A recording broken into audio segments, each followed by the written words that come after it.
Salam alaikum, bonjour à tous. Bienvenue pour cette nouvelle vidéo pour décrypter l'actualité et faire de la prospective ensemble. En tout cas, tenter de la faire, permettre à chacun d'alimenter sa propre réflexion. Bon alors, cette vidéo, comme vous le savez, est faite du Maroc, de Marrakech. Alors bon, on va retirer ça va être plus simple. Ça pour dire qu'à Marrakech, tout est disponible. Vous voyez, depuis le tiers-monde.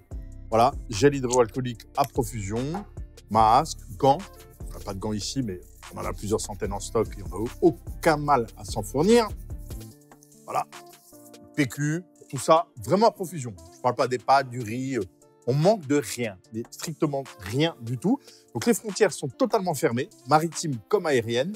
Et à partir de 18 h ce soir, vendredi, cette vidéo est diffusée en différé, c'est le couvre-feu, c'est l'état d'urgence sanitaire. Tout le monde l'accepte très volontiers, alors qu'il y a quelques dizaines de cas, mais pour éviter la propagation de ce méchant virus. Alors, concernant effectivement ce virus, quelques précisions. Coronavirus, en France, tout le monde est interloqué, choqué. Comment se fait-il que dans la 5e puissance mondiale, en tout cas revendiquée comme telle, à mon avis, au niveau des chiffres réels, c'est plutôt entre la 12e et la 15e. Mais 5e puissance mondiale, rien n'est disponible. Des masques, même pas pour les personnels soignants. Même pas pour les personnels soignants. Les forces de l'ordre qui font des contrôles dans la rue n'en ont même pas, c'est-à-dire doivent se les procurer par leurs propres moyens. Et encore, c'est interdit, on leur interdit. Pourquoi? Sous prétexte qu'il faut que c'est rationné. Incroyable. Nous avons, nous, des contacts au sein des affranchis, parce que les affranchis, pour beaucoup, sont entrepreneurs, de gens qui ont des stocks de plusieurs millions de masques stockés à l'étranger, qu'ils achètent, qu'ils revendent. Ils n'ont eu aucun problème pour en acheter. Comment se dit-il que l'État français n'est pas foutu de trouver ce qui est nécessaire pour sa population? Enfin, c'est aberrant. Au Maroc, on se procure des masques comme on souhaite, du gel hydroalcoolique à profusion, je le disais, des gants, mais vraiment, donc c'est le paracétamol, n'en parlons pas. On apprend qu'en France, le paracétamol est rationné. Bon, écoutez, si on superpose cela avec le fait que des Parisiens, que le Paris, l'Île-de-France, qui est un foyer de diffusion du virus, les gens ne sont pas confinés. Quand je dis confinés, c'est la quarantaine, c'est vraiment la ville fermée. C'est-à-dire les gens n'ont pas le droit de quitter la capitale pour se rendre en province. On voit ces gens dans les gares prendre les trains, se rendre en province. C'est hallucinant. Avouez que c'est totalement hallucinant. Ça provient qu'il y a une volonté politique de diffusion du virus. Le but, c'est quoi? C'est de l'étendre dans le temps pour éviter la saturation totale des hôpitaux, donc des infrastructures sanitaires, mais rien n'est fait très concrètement pour empêcher sa diffusion. Parce que sinon, on n'aurait jamais laissé les Parisiens rejoindre tranquillement la province. On voit des gens débarquer à l'île de Ré, de Paris, le plus normalement du monde. Le but, c'est bien que toutes les régions soient impactées. C'est une hypothèse. Moi, je suis là pour que les gens puissent alimenter leurs propres réflexions et renvoyer leurs propres idées, leurs propres remarques. Donc, diffuser le virus à un tel niveau que toutes les régions soient impactées pour que tout le monde le vive concrètement, que la peur se diffuse, pour que le moment venu, lors de l'effondrement économique qui a déjà démarré et qui est irréversible, on puisse dire oui, mais c'est la faute du virus. Nous n'étions pour rien. Je ne suis pas de ceux qui vont jusqu'à dire que le virus a été inoculé, mis en pâture, inoculé aux gens volontairement. Ça ne m'intéresse pas de rentrer sur ce genre de piste, parce que nous n'avons aucune preuve. Donc voilà, de mon point de vue, c'est aller trop loin et ça n'apporte rien concrètement à l'analyse. Par contre, si on se base sur le factuel, sur de la preuve que tout le monde peut vérifier, tout le monde peut constater que rien n'est fait pour que la population puisse réellement se protéger. On impose un confinement simplement pour ralentir la propagation et ne pas saturer les infrastructures sanitaires, mais on laisse néanmoins ce virus diffuser pour que tout le monde soit touché et qu'on puisse dire après, ben voyez, tout le monde a été touché, c'est normal que vous soyez en crise économique, c'est normal que vous ayez plus votre accès à la banque, c'est normal que les assurances ne vous remboursent plus vos préjudices, c'est normal qu'il n'y ait plus de travail, c'est normal que vous êtes rationné, puisque une épidémie, une pandémie, nous a frappé de plein fouet et nous a mis à terre. Il est clair que l'Europe va vers cela. Quand on compare un pays comme le Maroc qui immédiatement a fermé ses frontières, alors que le tourisme est une manne importante dans la balance, dans le produit intérieur brut marocain, on voit cette décision courageuse mise en place. On voit que les produits permettant à la population de se protéger sont disponibles.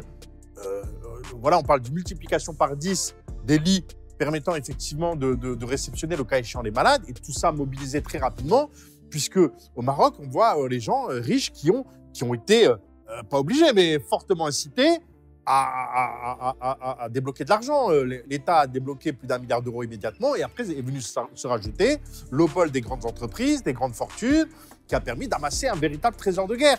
Où sont aujourd'hui les grands riches, les grands industriels français qui étaient prompts à sauver Notre-Dame, à reconstruire Notre-Dame?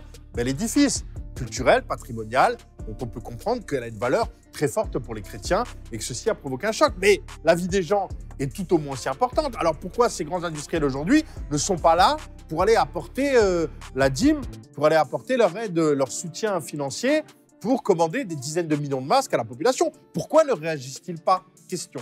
Voilà.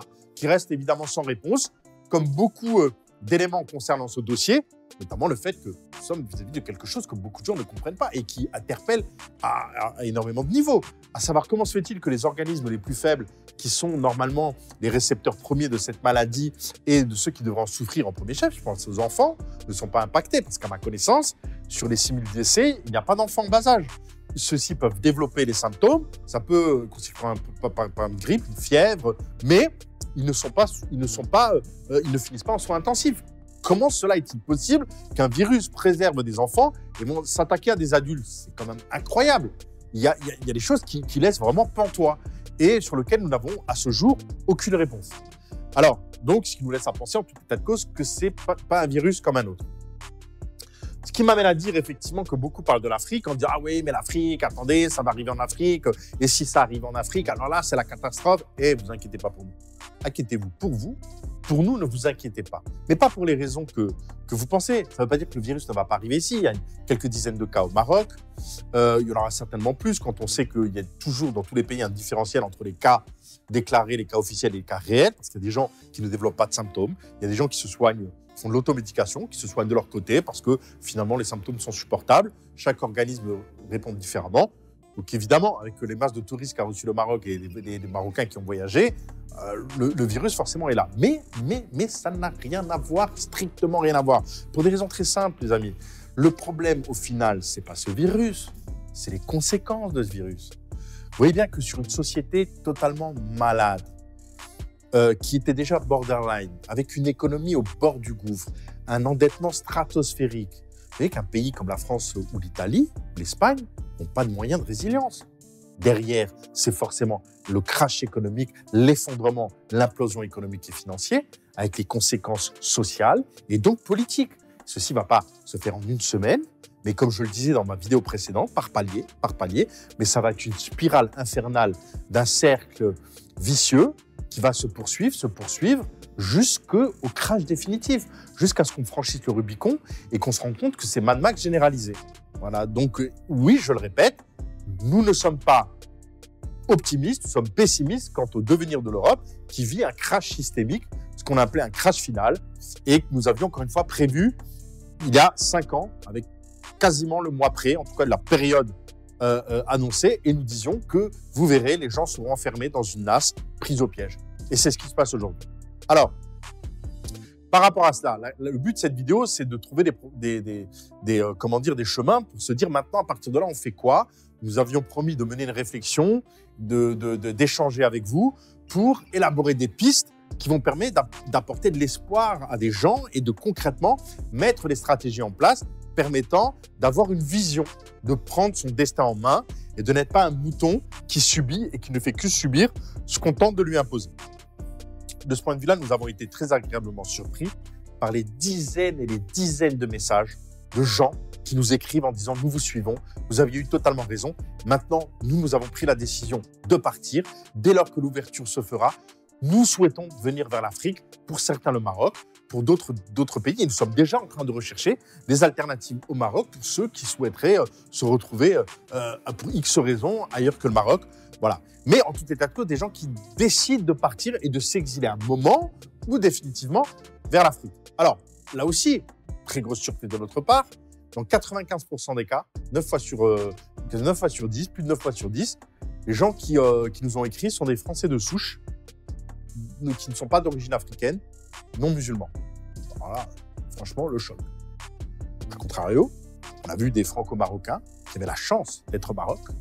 Je ne parle pas de pères de famille qui laissaient leur famille là-bas, leurs enfants, et qui n'avaient qu'une envie, c'est de retourner. Ça, c'est légitime. On peut que le comprendre. Être proche de ses enfants dans ces moments aussi difficiles, comment jeter la pierre? Non, je parle de gens célibataires, hommes, femmes, pas d'attache particulière, moyens matériels, une excuse on ne peut plus valable d'être confinés au Maroc, et qui font les pieds et les grues pour rejoindre le cœur de l'épidémie, rejoindre la NAS. Bah, nous, ça a été un choc frontal. Quand vous allez sur les groupes de gens de Français de souche à Marrakech, ils ont des groupes Facebook qui sont connus, les gens disent « je reste, je suis bien, je reste, je suis bien où là je suis, je décide de rester ». Et vous voyez à côté de ça des Franco-Marocains qui n'ont qu'une obsession, c'est de partir, rejoindre l'épidémie, les camps, parce que c'est comme ça que ça va finir, parquer dans un camp. Et à partir de là, vous dites « waouh, c'est complètement leurré, trompé sur cette non-communauté, en fait, trompé ». Vous vous souvenez que pendant des années, je les qualifiais d'esclaves. Aujourd'hui, ça ne fait que vérifier. C'est des gens qui mourront avec leur maître. Avec leur maître étant l'élite. Donc, entre parenthèses, je vais arrêter de parler d'esclaves. Je parlais d'esclaves, ce n'était pas une insulte. C'était une volonté de toucher leur dignité, toucher leur fierté, de les titiller, pour provoquer quelque chose chez eux, y compris une révolte, qui puisse les amener au débat, les amener à réfléchir, à dire pourquoi, en tant que Maghrébin en France, de première, deuxième, troisième génération, peu importe, pourquoi je m'accroche à quelque chose où je ne suis pas reconnu en tant que tel, où l'élite va effectivement m'attribuer un rôle qui est toujours être obligé de montrer patte blanche, de se justifier, bref, de ne pas être bien dans une société qui, à tout point de vue, vous montre en permanence du doigt. Pourquoi s'en maintenir? Donc, j'avais parlé d'esclavage mental, de chaînes mentales qui remplaçaient les chaînes aux pieds. Et je vais arrêter de le faire, voilà, parce que c'est l'explication. Pourquoi? Parce qu'on ne tire pas sur une ambulance. Maintenant que c'est acté que ces gens veulent mourir avec leur maître, qu'ils sont tellement amoureux de la dunya, qu'ils vous parlent de foi, de religion matin, midi et soir, alors que le b.a.-ba de remettre, comment dire, sa subsistance entre les mains de son créateur, ils n'en sont même pas capables, qu'ils ont des attaches qui font qu'ils sont pris dans des plus que des chaînes mentales, dans une zone de stress, tétanisés par leur propre peur, la peur du manque, pas la peur de leur créateur, la peur du manque. Et à partir de là, qu'ils ne sont pas capables de s'extirper, on va arrêter de compter sur eux. On va se limiter à une infime minorité parmi eux qui sont encore capables de raisonner, qui ont encore, comment dire, cette capacité à raisonner et à dépasser leur propre peur, parce que le but, c'est pas d'avoir peur. Avoir peur, ouais, c'est d'analyser sa peur et de la surmonter. C'est ça qu'on appelle le djihad, le grand djihad, le djihad contre soi-même, contre ses passions, contre ses propres peurs. Ils n'en sont pas capables. Donc, on va se concentrer sur l'infime minorité qui, bien sûr, nous allons tout faire pour resserrer les liens avec eux. Et tout le reste, dorénavant, nous n'avons qu'une chose à faire, c'est prier pour eux. Voilà. Donc, des gens, je lis des commentaires à droite, à gauche qui vous traitent de sorciers, de devins, de numérologues. Des gens qui vous disent qu'au jour d'aujourd'hui, parce qu'ils sont pris la main dans la lasse, s'il y a un problème thoracique ou alors s'ils meurent là-bas, ils sont même martyrs. Moi, j'arrête le dialogue avec ces gens. Il n'y a plus rien à dire. Parce que le seul appel que j'ai à faire, c'est aux musulmans, revenez à la source, revenez au Coran et arrêtez de le lire, arrêtez de le réciter, méditez-le. Méditez-le et réfléchissez au sens des versets, aux versets qui vous parlent. Ne vous attardez pas sur ceux qui ne vous parlent pas. Il y a des versets qui ne sont pas pour vous ou qui ne sont carrément pas de cette époque, dont l'interprétation est impossible.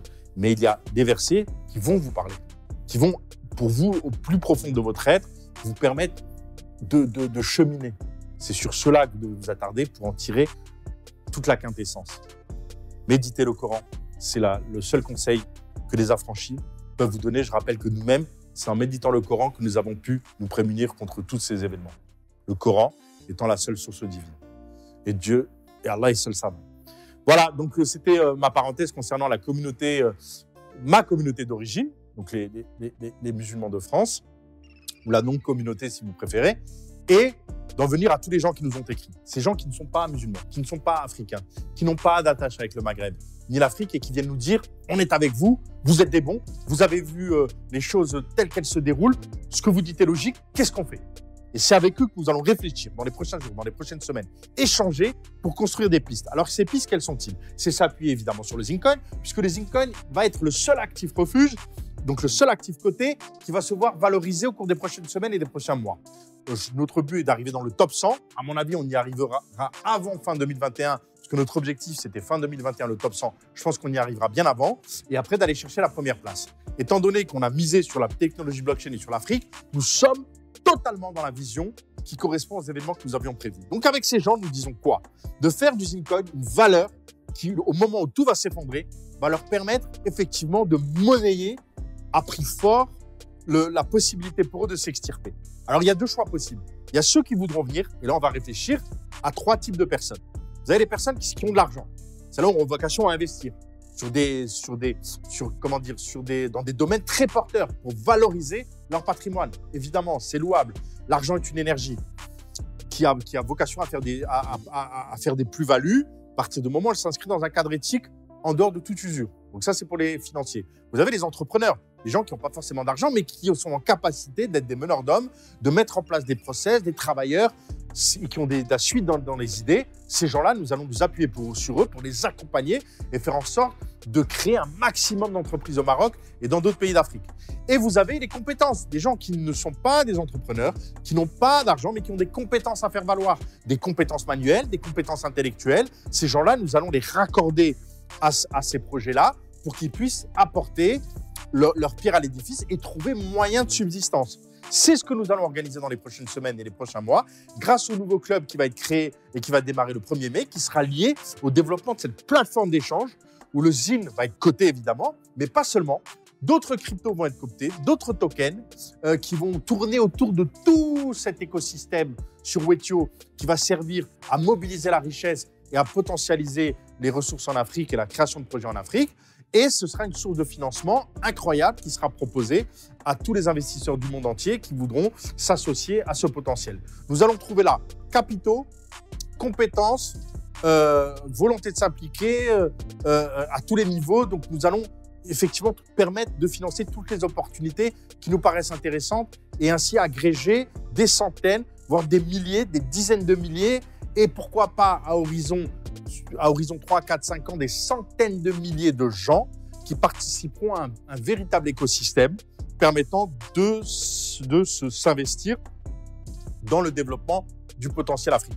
Voilà, ce sera l'apport des Occidentaux, parce que tout n'est pas mal en Occident, de loin pas. Cet Occident perverti qui a perdu ses valeurs d'origine, ces valeurs qui fondaient la civilisation, qui partaient de la terre, et aujourd'hui où un agriculteur se suicide tous les 2 jours, on voit bien la déliquescence de cette société, de cet Occident, qui, je le rappelle, est né à Athènes et s'est épanoui à Rome. En 2012, Athènes s'effondrait, aujourd'hui Rome s'effondre, tous les signes sont là. Mais de cet Occident, il y a beaucoup à apprendre.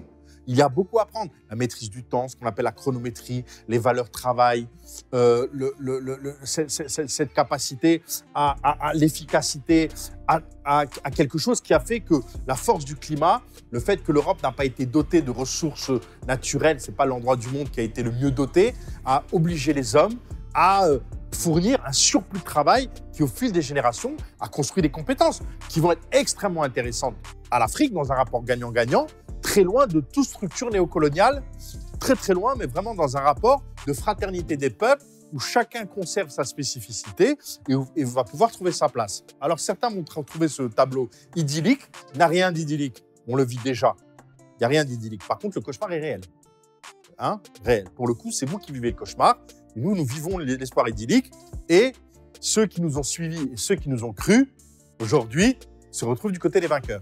Voilà. Et ceux qui nous critiquaient et qui nous attaquaient et qu'on ne retrouve plus se retrouvent du côté des perdants.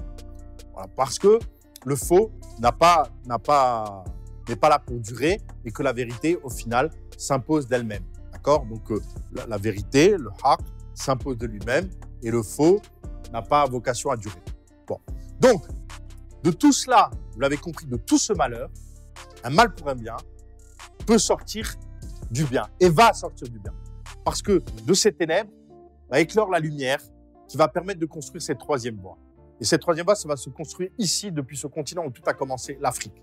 Alors, en ce qui concerne les Européens de souche, qui vont décider de rester là-bas, en compagnie de tous les musulmans qui auront décidé de finir comme bouc émissaire de l'élite et finir dans les camps. Pour les Européens de souche, qui ont volonté de rester sur leur terre, on ne peut plus respectable. On a des gens qui nous disent « Moi, je mourrai chez moi. Ici, je combattrai ici et je ne bougerai pas. Ils resteront bien sûr en contact avec nous. Nous leur apportons tout le soutien moral et toutes nos prières vont vers eux en leur disant « Nous vous souhaitons que le meilleur ». Et vous avez trouvé un sens à votre vie parce que c'est dans les conditions, dans les situations difficiles que se révèle l'humain. C'est-à-dire que le potentiel humain peut se transcender. Voilà. Donc, à partir de là, vous avez évidemment tout notre respect. Pour les autres qui veulent venir retrousser leurs manches et développer l'Afrique, nous allons travailler ensemble. Et d'ores et déjà, vous pouvez envoyer un mail à l'adresse qui s'affiche, contact@zincoin.io pour manifester le fait que vous souhaitez faire partie de ce nouveau club qui sera un tant soit peu calqué sur les modalités de Wethio avec des modalités différentes. Je rappelle que Wethio, pendant des mois, les investisseurs ont accumulé d'usines entre un coût de 0,23 à 0,32. Donc 0,23, 0,32. Aujourd'hui, le ZIN est à 0,65. Au moment où je tourne cette vidéo, il est à 0,65. Donc personne n'a été lésé. Tous les investisseurs du club Wethio y ont trouvé leur compte de manière incroyable.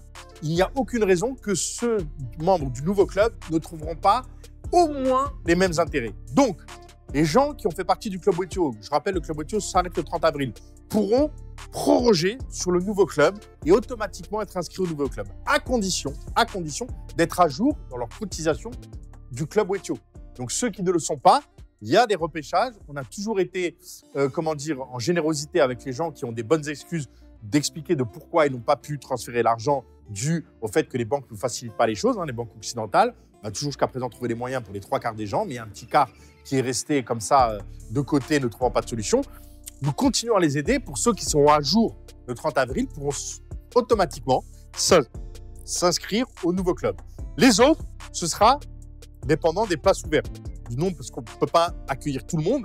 On est plus de 4400 investisseurs et nous ne pourrons pas accueillir tout le monde. Donc, envoyez un mail à l'adresse qui s'est affichée pour déjà signaler le fait que vous voulez absolument faire partie du nouveau club et on connaîtra les modalités au plus tard fin de semaine prochaine. Au plus tard fin de semaine prochaine, nous communiquerons les modalités d'inscription à ce nouveau club qui démarrera, je le répète, le 1er mai prochain à l'issue du déploiement de Wethio. Wethio va être déployé début avril sur le testnet. Wethio est prêt, tout est prêt. Nous attendons simplement le paramétrage des serveurs, le déploiement auprès des hébergeurs pour faire paraître Wethio pour que tout le monde se l'approprie. Tout le monde puisse avoir, tous les membres du club Wethio puissent avoir les tutoriels pour savoir comment devenir masternote, faire du minage et comment devenir votant. À partir de là, le temps d'intégrer les tutoriels, de répondre à toutes les questions, nous basculons sur ce qu'on appelle le mind, donc le réel, qui sera là le moment irréversible de la naissance de Wethio et de son déploiement. Et à partir de là, le club Wethio s'arrêtera tout naturellement, comme ça a toujours été prévu, avec quelques mois d'avance. Je rappelle que nous devions déployer Wethio fin juin. Entre la fin du printemps et l'été 2020, nous avons au moins 3 mois d'avance, grâce encore une fois à votre mobilisation. Il en sera de même pour l'exchange que nous allons développer. Grâce à votre forte mobilisation, nous pourrons, dans les temps records, développer cet exchange et créer cet espace d'échange qui va permettre d'extirper de la matrice un maximum de gens qui vont pouvoir physiquement et avec leur épargne, avec leur argent, se trouver en sécurité en Afrique et participer à son développement. Alors, un petit laïus également, je pense que le ZIN est arrivé sur le marché en avril 2018, d'accord? Donc, ça va faire bientôt 2 ans. En 2 ans, je pense que quelqu'un qui avait vraiment conscience de ce que représentait le ZIN, quel que soit le moyen de ses revenus, aurait dû accumuler au moins 7000 ZIN dans son portefeuille. Pour ceux qui n'ont pas atteint ce chiffre de 7000, qui est un chiffre symbolique, je vous invite à le faire dans les prochaines semaines, dans les prochains mois, grâce à l'opportunité du nouveau club, grâce au fait de pouvoir accéder à l'achat directement de ZIN, d'accumuler sur votre portefeuille au moins, au minimum 7000. Pourquoi 7000? Parce que le jour où le ZIN sera à 10 $, vous serez au moins à 70 000 $. Et 70 000 $, ça va représenter ce seuil qui permet tout à chacun de voir venir. Nous allons offrir des possibilités d'installation dans des espaces d'autonomie énergétique. Vous avez entendu? Dans des espaces qui coïncident au retour aux sources, à la terre, où il y aura l'autosuffisance alimentaire grâce à de la permaculture, donc à l'accès à de l'alimentation saine, à l'autosuffisance en eau naturelle, à l'autosuffisance énergétique grâce aux énergies renouvelables. Ces espaces-là que nous allons construire ensemble vont permettre aux gens, quel que soit leur niveau de revenu, de se retrouver dans un environnement qui leur permettra réellement la régénérescence à tout point de vue. Donc, accumuler au minimum 7000 ZIN, à votre rythme. Vous avez encore quelques mois pour le faire. Que tout le monde soit au minimum de ces 7000. Ces 7000 fatidiques vont permettre vraiment à tout le monde d'avoir le minimum requis pour permettre, le moment venu, d'arriver et de repartir sur une nouvelle vie dans les meilleures conditions. L'Europe ne se relèvera pas. Ne se relèvera pas, en tout cas pas dans les prochaines décennies. Nous sommes là sur un trend très long, équivalent à la chute de Rome. La chute de Rome ne s'est pas faite en un jour, contrairement au mythe des invasions barbares qui n'étaient que des escarmouches. Le saccage de Rome n'a pas fait écrouler d'un jour à l'autre l'Empire romain. Ça s'est fait sur quelques décennies. C'est pareil pour l'Europe. Ça va être des paliers, mais ne vous y trompez pas. Vous n'avez plus le temps. À la prochaine ouverture, elle ne sera que temporaire. C'est là où il faudra s'extirper. Vraiment. Donc, accumuler d'usines, elle durera quelques semaines, cette ouverture, peut-être quelques mois.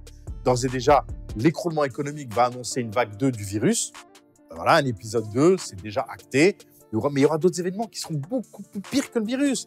Vous vous rendez pas compte, un effondrement, ce que veut dire un effondrement systémique, ça veut dire plus de travail, plus de revenus, plus d'État-providence, un État en faillite.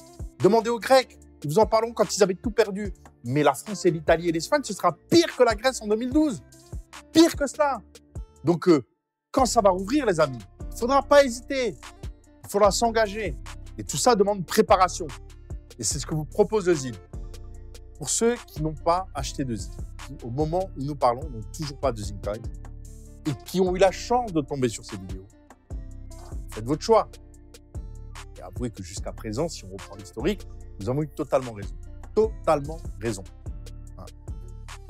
Donc, prenez vos dispositions. Vous avez 3 moyens pour le faire. Vous allez directement sur Bbox.